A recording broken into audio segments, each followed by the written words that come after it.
So what's the plan? Oh yeah. I'm gonna shoot him in the face unless he gives us the boss back. What if Dean doesn't?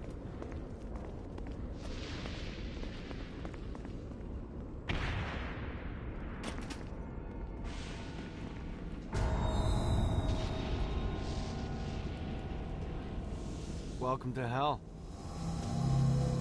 Shouldn't you have a... Let's talk in my office.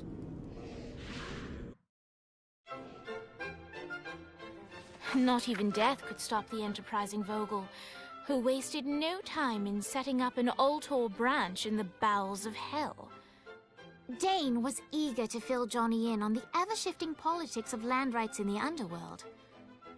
But real estate mattered little to Johnny, who only cared where his friend was. Where'd you put the president? I've been trying to explain that. I didn't take them. Bullshit. You expect me to believe you just happened to be the first thing we see in hell? Maybe it's just me, but your thank you sounds more like an accusation. That's probably because he plans to kill you. Okay. I get the trust issues. Can I show you something? The pieces all came together. The president had caused more chaos and destruction than any other in human history.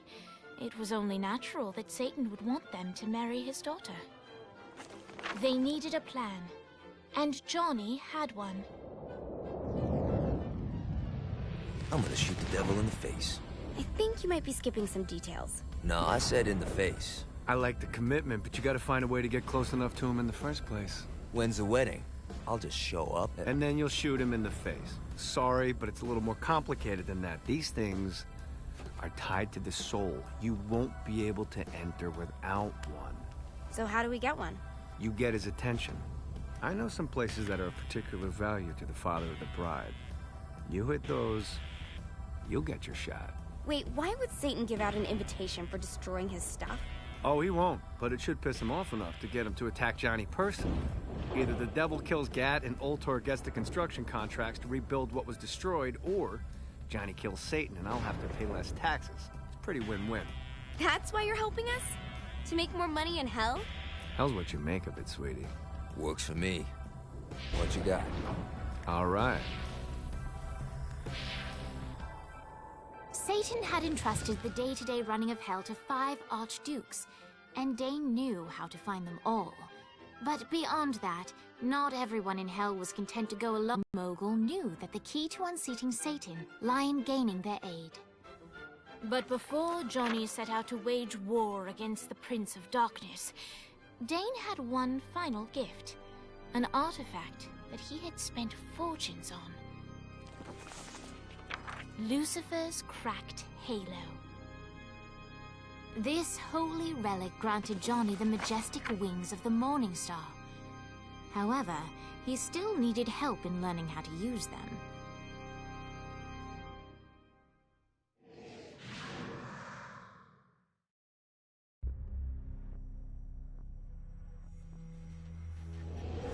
All right, you got me out in the sticks. Now what? Would it kill you to show a little excitement? You're about to experience angelic flight, for Christ's sake. Dane. Someone needs a nap. Just collect some soul clusters and power up the halo. You'll be flying around in no time.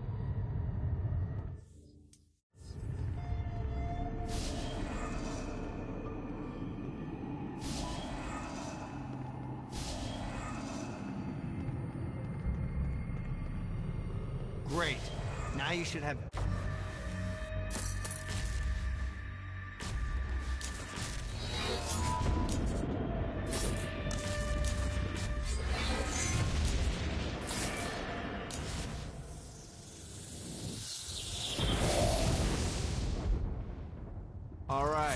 Let's start slow. Try to jump over to that next island. Also, the longer you charge your wings before jumping, the further you'll go. Hey, you didn't fuck it up. Good job. Now get up that cliff. Don't worry. If something looks too high, just keep on jumping. Now it's time to fly. You heard of crawling before walking? Well, in this case, you need to jump before you can fly. Launch yourself in the air with a jump, and then hold your wings out to glide to that next island. I put out some orbs to show you the path.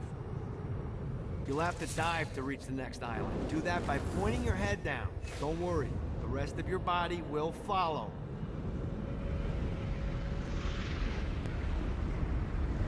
I put a shiny flap orb out in front of you. Collect the orb, and your wings will flap to gain speed.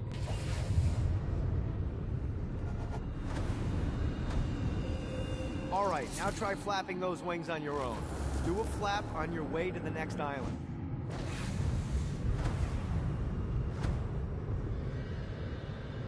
The exact opposite of diving is climbing. Climbing will slow you down and eventually cause you to stall. And trust me, stalling sucks. You can flap while gliding to gain additional speed. So the faster you're going, the higher you can fly. Now try to reach the... Alright, time to take the training wheels off for the final lesson. Flying takes stamina. If you run out in midair, you are going to drop like a rock. A stupid, stamina-less rock.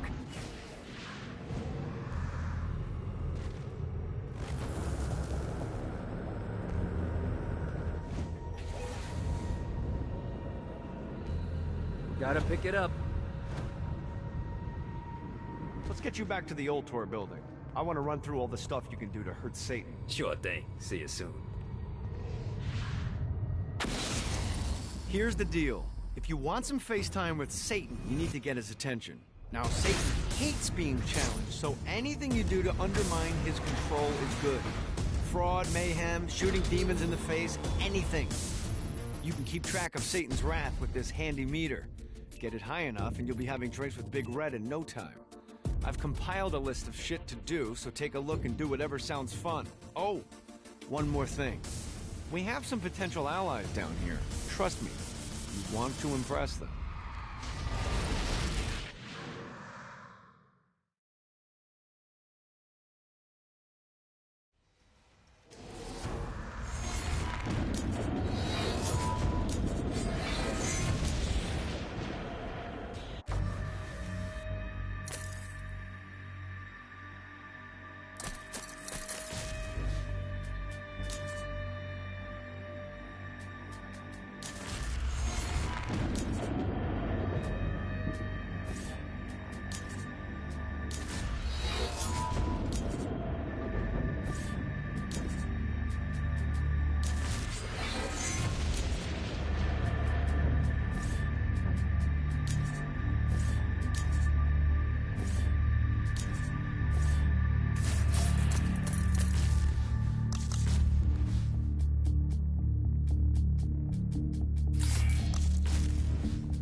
I hope there's not something ridiculous like 100 of these to find.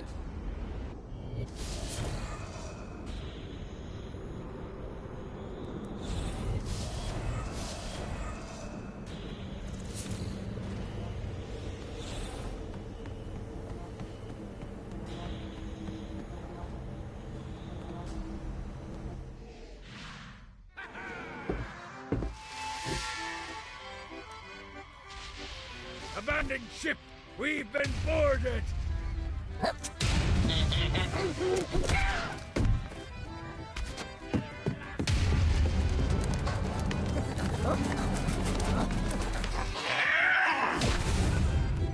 these damn things off my ship!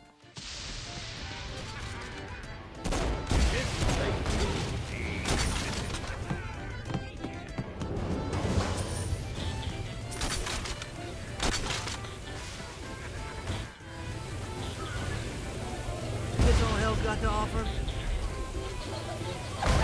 No, not another one of these.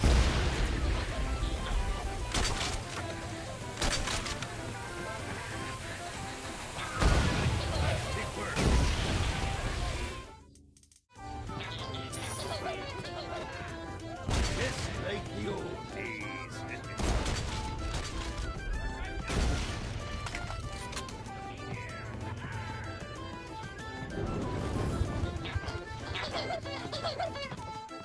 You're welcome in my crew, Eddie. There's a bit of treasure in that chest over there. The weapon you find inside may help with our little imp problem. Ooh.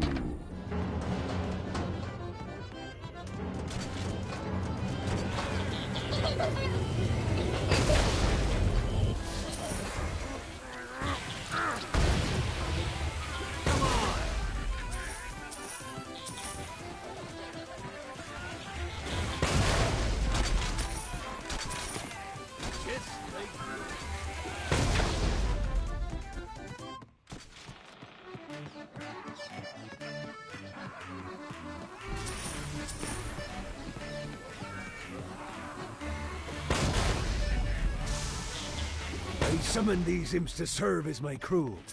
I forgot what a handful they could be. Once aboard, they wouldn't listen to their captain. They ran amok in the bowels of the ship.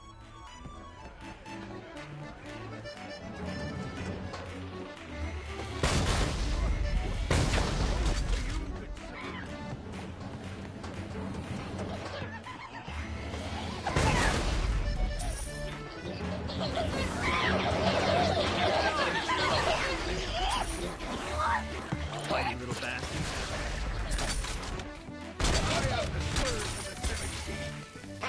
Get off! Hey, it's okay to drop the pirate voice. What pirate voice would that be? Wow.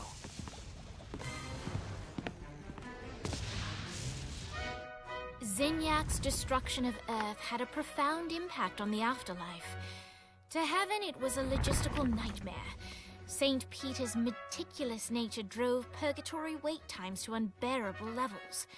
Meanwhile, in hell, where souls in pain were used as currency, it created a new era of prosperity for the wickedly enterprising. This economic boon resulted in the coffers of hell to be overflowing, which in turn piqued the interest of the most notorious man that sailed the seven seas. Long had Blackbeard been a thorn in Satan's side, robbing tax collectors on a semi-regular basis. But the promise of an immeasurable fortune drove him to be even bolder. An arrangement was reached. Blackbeard would provide information on strategic targets in exchange for a share of the profit. Johnny, who was interested in murder, not money, happily agreed.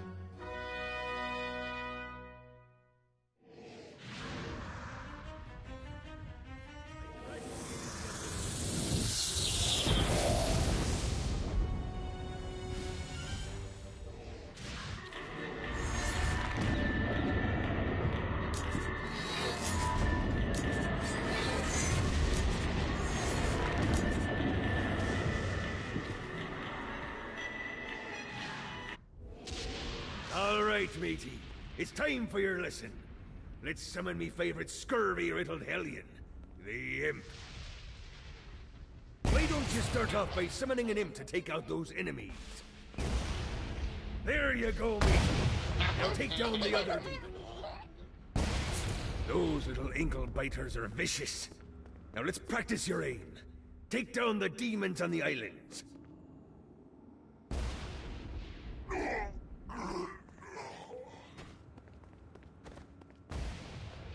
Few things are as rewarding as pressing someone into service, am I right? Now get going. There's a whole wide world waiting to be plundered.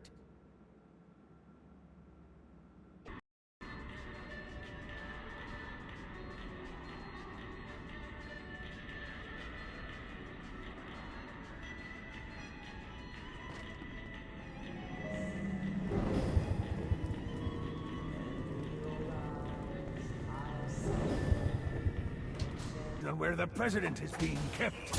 Evidently, they've been trapped in some sort of soul crystal inside Satan's palace. Breaking in is an impossibility. Your best bet to save them is to continue to try to draw Satan out of his palace.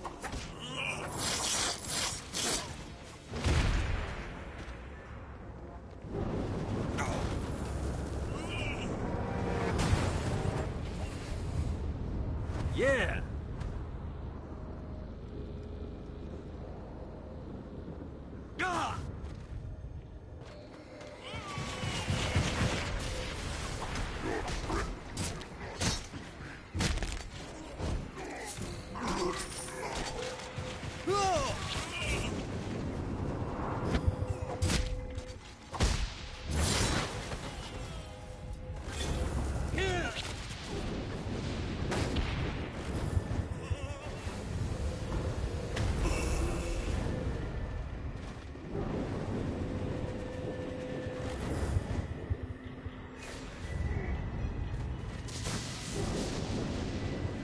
Note to self. Find a way to control lightning.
Lights up.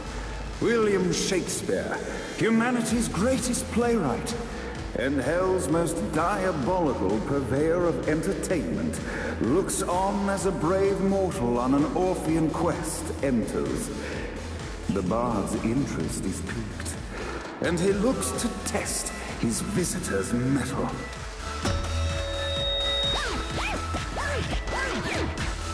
The masked tragedies were used to enemies cowering as they approached. But soon they realized that they faced a foe with courage and nobility, traits uncommon in the fires of perdition.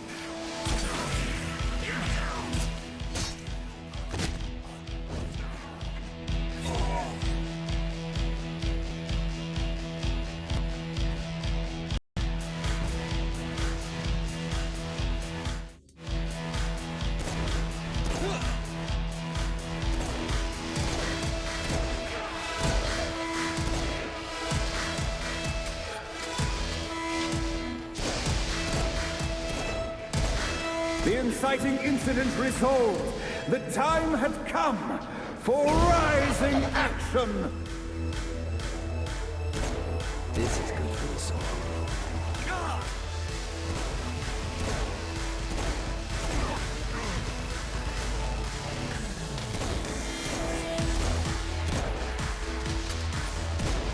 The battle raged on below, and as bullets and blood flew, the bard arched a curious eyebrow. Could this mortal be the exact thing that Shakespeare needed?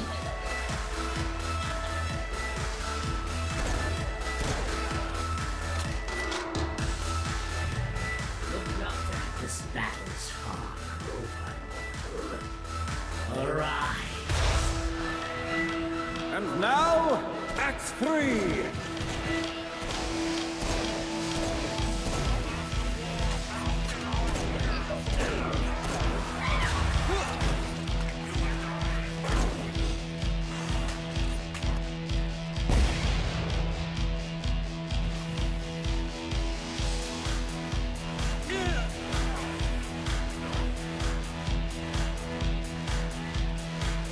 The conflict resolved. Shakespeare eagerly awaited meeting the champion that dispatched so many of his men. Undoubtedly, they were here for the bard's aid. And while happy endings were not a thing found in hell, Shakespeare always had a soft spot for comedies. In the land of the living, William Shakespeare is regarded as one of the most prolific playwrights of all time. However, to the denizens of hell, the bard is seen in a far different light. After selling his soul for fame and adoration, Shakespeare served in hell as Satan's spy master general. In doing his duty, Shakespeare would punish the souls he was investigating by forcing them to perform in grotesque passion plays for Satan's amusement. But in a Twelfth Night-esque twist, Shakespeare found himself living a double life. While he projected an image of cruelty, his heart was as soft as Jezebel's. In secret, he would tutor her on the classics and act out the works of his mortal days. When Satan found out, he cast Shakespeare out of the palace, believing that the poet would be tormented by the populace of hell, far out of Jezebel's sight. But Satan had not counted on the bard's cunning. Embracing his persona of master torturer, Shakespeare and his followers, the tragedies, took root in the entertainment district, biding their time for revenge.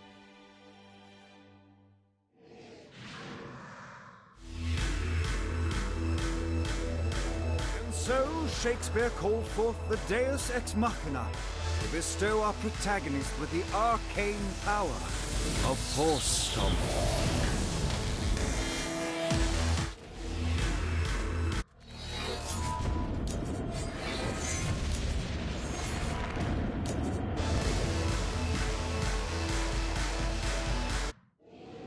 Lights up.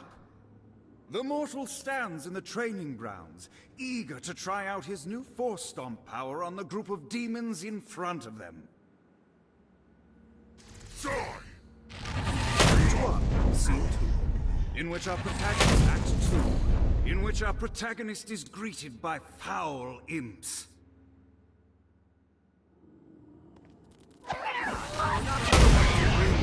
In which our protagonist learns that Force Stomp even works on flying enemies, enabling them to remove a dark The day is won, and the curtain closes on our noble hero.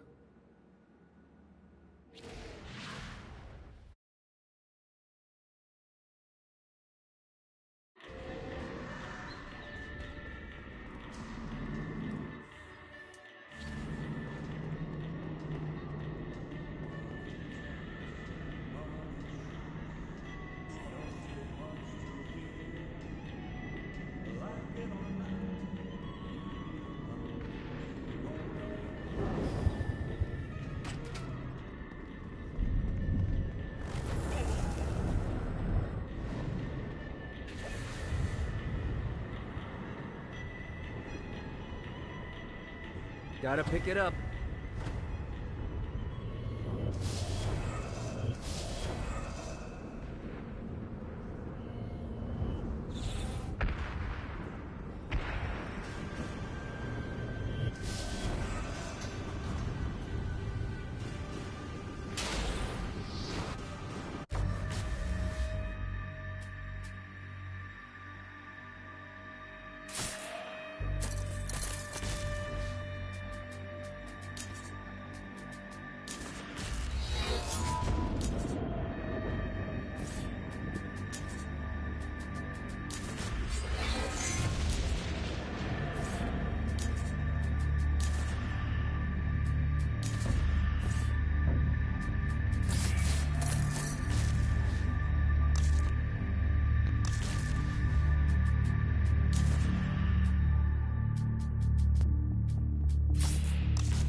Yeah!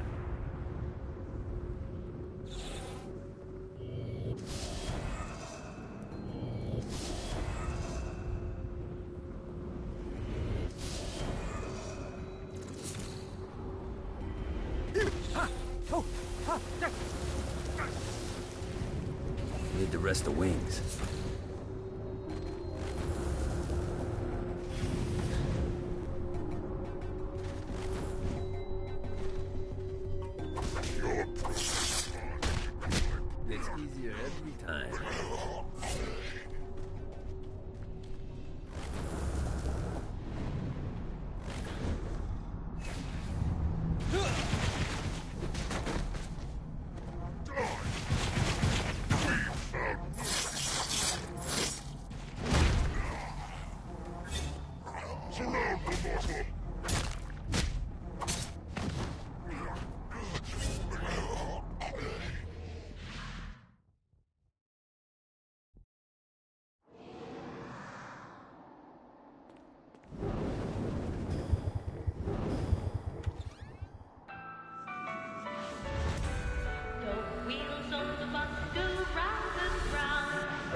The horn on the bus goes beep, beep, beep, beep, beep, beep, beep, beep, beep.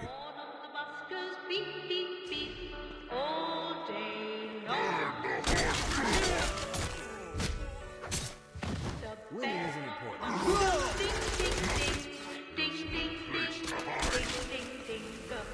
What, if they wanted to torture you, why'd they use the short version of the song? The short version? Oh, yeah. The wipers on the bus go swish, swish, swish. And the homo on the bus goes heh, heh, heh. I had like 80 of them.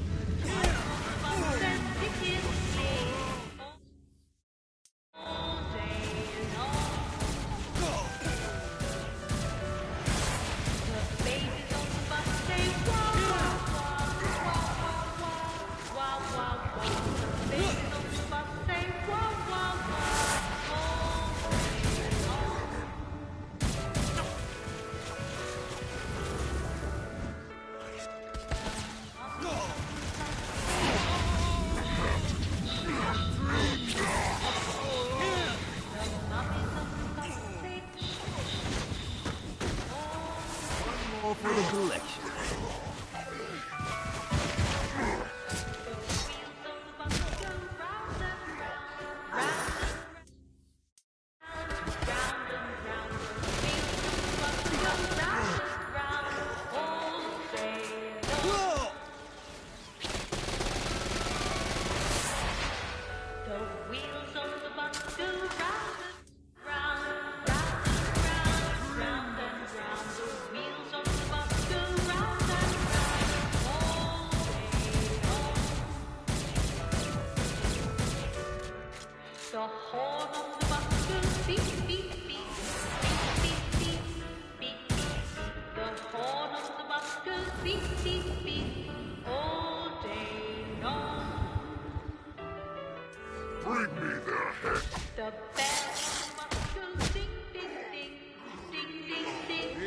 End this infernal music! Come, let us return to my castle, so we may plot our next steps in proper surrounds. Johnny led Vlad back to his castle, which since his incarceration became a haven for frat parties and squatters. But the systematic impaling of trespassers would have to wait. Vlad was a man of his word, and was eager to provide intel that could aid in hobbling Satan's armies.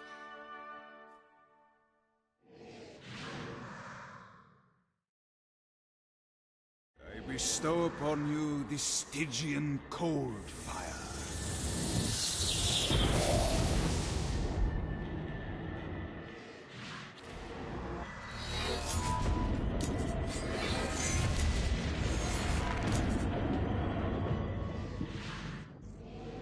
I brought you to this inferno to teach you about the power I have granted you. Cold fire is an aura, which means you must activate the power and get close to an enemy before they will feel the cold embrace of the Stygian flames. Try it against these demons. Well done. Now here comes a dark inciter. Use your aura, then get close to him to take down his shields. From there you've done it. Doesn't it feel good to watch an enemy burn?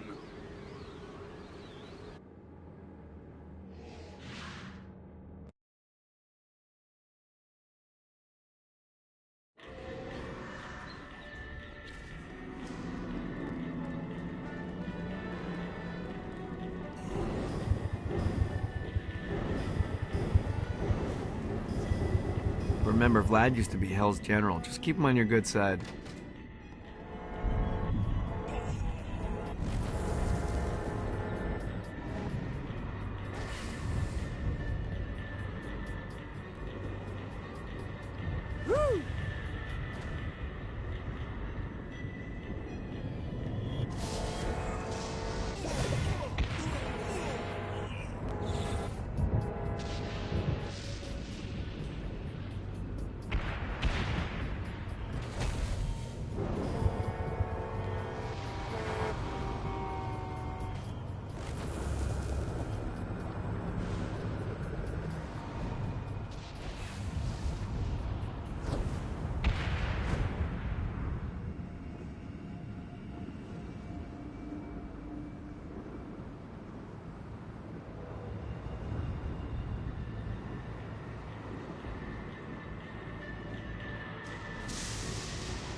We're standing in a parking garage. I don't like it either, but Centerpool isn't giving us many options. I can't believe they tried to force us out. I can't believe you forgot the mimosas. I think we have bigger problems. I don't think you realize how much I love mimosas. I can't help but notice that people are trying to kill you. Yeah, they're really big on that here. What did you do? Is now really a good time? We can wait until we're done shooting people. Well, I'm great at multitasking. Remember when we offered you a deal on that airplane and you responded by killing everyone? Yeah. It's like that, but worse.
You wanna play too?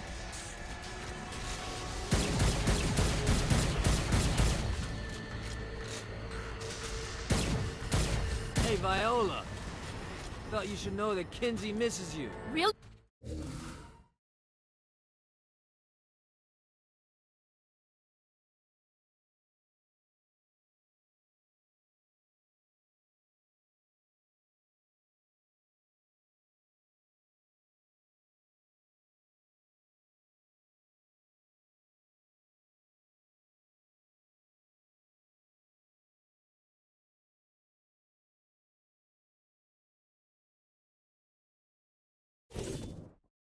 That's so sweet! Who's Kinsey? You remember Kinsey?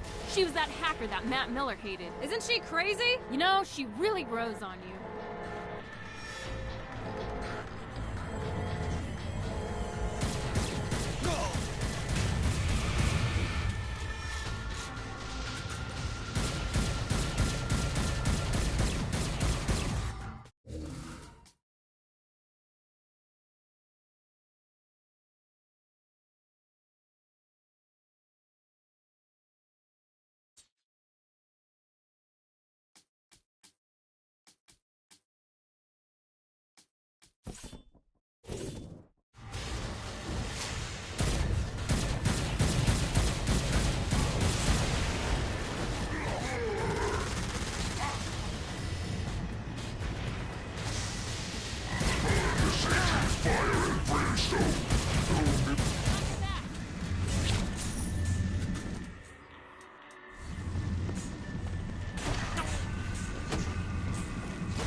You think I'm scared of you? Hi. Let's get you two back to Dane. Hooray. After being reunited in Hell, Kiki and Viola wasted no time in doing what they do best: facilitate the running of businesses. However, the De Winter sisters' success did not sit well with other would-be power players in Hell. The sisters' operations all came under attack at once, forcing them on the run. Soon, the twins found themselves on the receiving end of an offer they couldn't refuse. After all, it was better to own 1/5 of something than to be dead.